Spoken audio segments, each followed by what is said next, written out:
La Réunion sera évoquée en Conseil des ministres.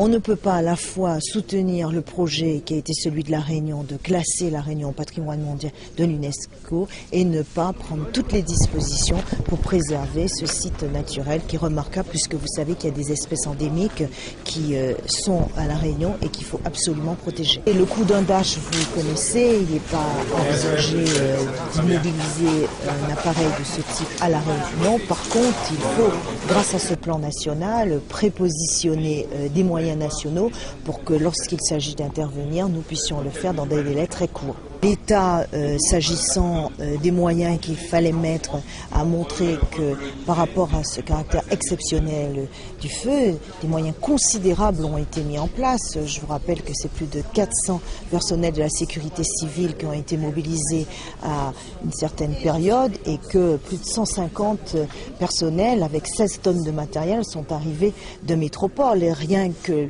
le DASH, le bombardier d'eau, c'est un coût de 600 000 € qui n'est pas négligeable. Donc, je le répète, il ne s'agit pas de mettre en avant systématiquement les coûts financiers. Simplement, lorsque la solidarité doit jouer, elle joue en faveur de La Réunion, comme dans n'importe quelle région du territoire national. Est-ce que ces moyens ne sont pas venus un petit peu tard ?